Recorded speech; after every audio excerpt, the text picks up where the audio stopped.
the new work shows just how small a biological difference is reflected by skin color. Huh? In fact, several scientists said the new work shows just how small a biological difference is reflected by skin color. The newly found mutation involves the change of just one letter of DNA code out of the 3.1 billion letters in the human genome.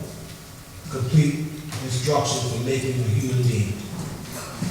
It's a major finding in a very sensitive area, said Stephen Oppenheimer, an expert in anthropological genetics at Oxford University, who's not involved in the work.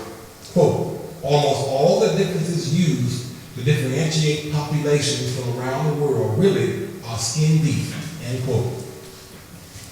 The work raises a raft of new questions, not least of which is why white skin caught on so thoroughly in northern climes once it rose. Some scientists suggest that lighter skin offers a strong survival advantage for people who migrated out of Africa by boosting their levels of bone strengthening vitamin D. Others have posited that its novelty and showiness simply made it more attractive to those seeking mates. The work also reveals for the first time that Asians owe their relatively light skin color to different mutations. Oh, they're mutants too. By the way, so are we. That means that light skin arose independently at least twice in human evolution. In each case, affecting populations with the facial and other traits that today are commonly regarded as the hallmarks of Caucasian and Asian races. As I said before, this should have been a news flash, should have been a special done by Ted Koppel. Every school in the country is talking about this, but most folks still have had no knowledge of this. That's right. Yes, sir. You know, I have to address this now, man. One curious thing for me is Indians in India with the dark skin and the straight hair doesn't seem to fit the pattern. Well, actually, think about it. All the human patterns on the face of the earth come out of Africa. If you go back to Africa, you'll find folks who have dark skin, though at the equator, folks have what we would call kinky hair. Other parts of Africa, they're straight hair. So these traits arise first in Africa, and then they are magnified as folks move to other parts of the planet. And of course, if you go back and study history, on this planet, most of the great civilizations grew up around a large river. The Nile, the Ganges, the Ganges River, the river in India, just as around the Mississippi River in this country. And so it's not unusual that you would have dark-skinned people in India that came out of Africa. Now, things have changed over time. And now if you go to places like India, light-skinned people are being favored. Because when the Aryans came through there, they changed things up. And the darker-skinned people, they, as every place else, became the object of ridicule since they were opposite the light-skinned people. So you have Yes, and with respect to the point that you made about the Africans in India, the last time I checked, which was several years ago, it was estimated there were probably about 80 million or so Africans in India. Now I guess it's probably over 1 billion for the total population. Of course, that population increased as well. There, the largest population of Africans outside of Africa is located where? Brazil. And most of those people don't know they're African. No, they have over 100 categories of different mixtures there in Brazil, trying not to be African. Just like here we had mulattoes, octoroons, all these different categories. They have over 100 categories in Brazil to describe what your color means. And all of it means African, but they don't see themselves being African. I had heard somebody say that was how they dealt with the race problem. Yes. It's classify everybody non-black. Yeah, they go. Yeah. France is having a problem right now because France is based upon liberté, fraternité, legality, liberty, brotherhood, and equality. And they claim that. So as a result, they say they have no race problem. And now they're finding out that there's a distance between between what they proclaim and what they actually have. At least in this country, we always admitted we have a problem. They got a bigger problem in France because they say a problem cannot exist because we believe in liberty, equality, and fraternity. So what? In regards, a few years ago at the NAACP conference that they have every year, they had the black mayor from France speaking. And at that time, he said very clearly that they have a tremendous race problem. Yes. He says, but people aren't paying attention to it. Yes. Now we look at what we have with these riots that Yes. are taking place. I think it just confirms what he said Yes. at the time. Yes, yes. Oddly enough, in France, the colored folk and immigrants live in the suburbs. and the good French people live downtown. We just get it changed up around here too. I just put three facial types there. You can just kind of illustrate the typical African. There's hardly, you can't really say a typical African because we come all different ranges, but the equatorial type African there with a short, wide nose, or this area in here, European with a long, thin nose, thin lips, thicker lips over here. And the Asian being almost like a blend of the two, being midway between the two. Now, mitochondrial DNA. What makes mitochondrial DNA, or mDNA for short, so special and so useful? First, is its unique inheritance pattern. Human eggs are full of mitochondria, while sperm have only 100 or so, just enough to power it, the sperm, while it swims toward the egg. After fertilization, when the sperm penetrates the egg, these few male mitochondria are immediately destroyed. This means that while we receive our nuclear DNA, with the exception of the X and Y sex chromosomes from both parents, we get all of our mitochondrial DNA from our mothers. She got it from her mother, we got it from hers, and so on back in time. Now, mitochondria are the parts of the cell that convert energy stored in sugar into a force, into a form that the rest of the cell can use. Most of the cell's genes are in its nucleus, but mitochondria, which are the descendants of bacteria that linked up with one of humanity's unicellular ancestors some billion years ago, the mitochondria retain a few genes of their own. Mitochondria genomes are easy to study for three reasons. First, they're small, which makes them simple to analyze.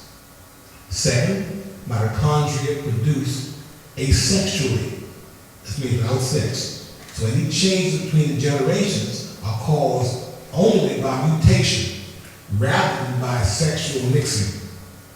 Third, in humans at least, mitochondria are inherited only from the mother. That's why mitochondrial DNA has become the source now of these studies. It's much simpler, it comes only from the mother, and because the changes we see can be accounted for only by mutation and not by the normal changes that happen in sexual relations, that gives us an excellent way of studying the patterns of life on the planet. Now, I put a drawing there so you can see. This is cell nucleus. Here, right there is the nucleus of the cell where you find the DNA.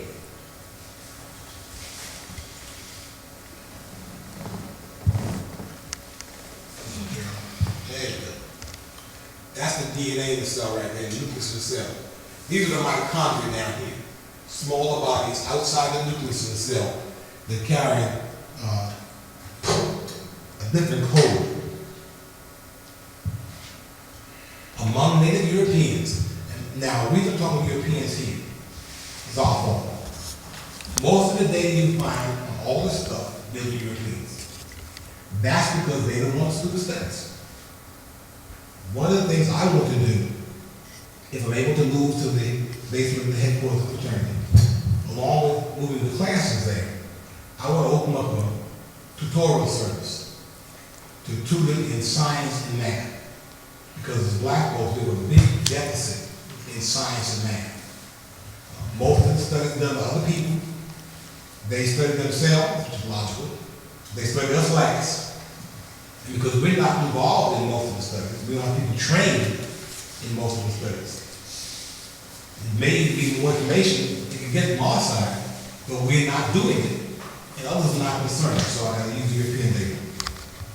Among Native Europeans, almost everybody can trace their maternal genealogy using mitochondrial DNA to one of only 7 women, their ancient clan mother.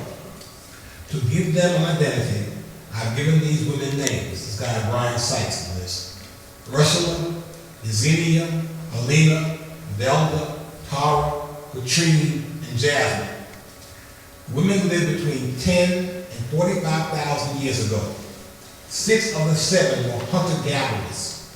The 7th, Jasmine, was an early farmer. These 7 women are also related to each other. And these connections can also be followed by mitochondrial DNA. They join up with the clan mothers from other parts of the world and ultimately coalesce in one woman, mitochondrial Eve, who lived in Africa about 150,000 years ago. Wherever we live on the planet, we are all her descendants. Everybody on the planet. Now there were other females also, but for one reason or another, the line that came to the present can all be traced back to that one particular female. It's a group of females. Obviously, it's a group of females. They have a mother too, so it gets back to a single female. That be clear? You come up with No, that's good information. What they are doing now is an organization called African Ancestry. They'll take your DNA and then yes. align to see what those are trying to most likely come from the father's or mother's side. Mhm. Do you know if they're using the mitochondrial DNA? Or Yes. They are? Yes.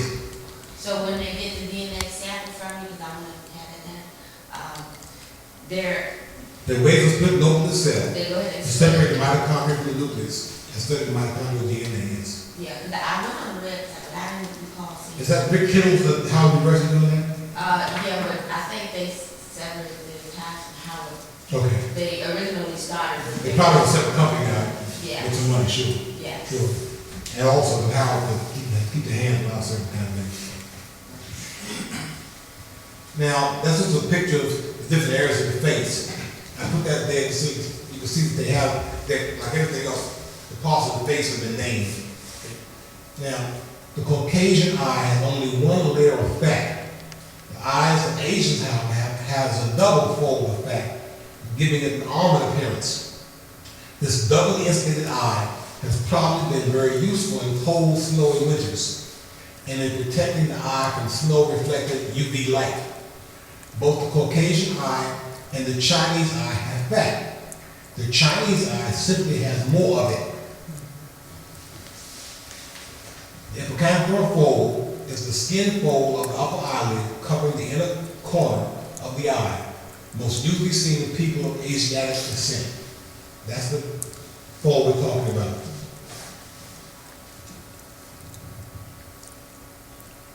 Again, saying that all the phenotypical or physical changes that we see in the humans because of where they live on the planet all can be explained by climate and sunlight. It is generally conceded in most scholarly circles that mankind originated in Africa. This makes the African man the father and the African woman the mother of mankind. By necessity, the earliest people were ethnically homogeneous and Negroid. Glauder's law, which I mentioned before, which will also appear to be applicable to human beings, lays it down that warm-blooded mammals involving a warm, humid climate will secrete a black pigment, eumelanin. Hence, if mankind originated in the tropics around the latitude of the Great Lakes, he was bound to brown pigmentation from the start. And it was by differentiation in other climates that the original stock later split in different races. According to Sheikh Ahmed Diop, the color black acts as a protection of the organism. If man was first born in Africa and had not been black, he would not have survived. We know scientifically that ultraviolet rays will destroy the human organism in the equatorial regions. If the organism had not been protected by black pigmentation, that is melanin, that is obvious why man's first born in Africa was black. It is not something we need to be proud of. It's simply a fact. I just put this there as the last thing. This is a chart that talks about natural, we mentioned before, natural sexual selection. The fact that in mitochondrial DNA, the changes happen by mutation, not by sexual matching. If we have traits in the genes, capital A and capital B represent two major traits. In the male, say here, the female here. Capital A, small b would be major trait A with a minor recessive trait B. And likewise, small a, capital B is a minor trait A and a major trait B. And of course, small a, small b, recessive traits A and B. If you plot these out, both the male side and the female side, you end up with these 16 different possibilities, of which small a, small AA, small BB is only one out of 16 possibilities. So, just by sexual selection, it's possible for two persons who are black to have their recessive traits match up and produce a lighter person.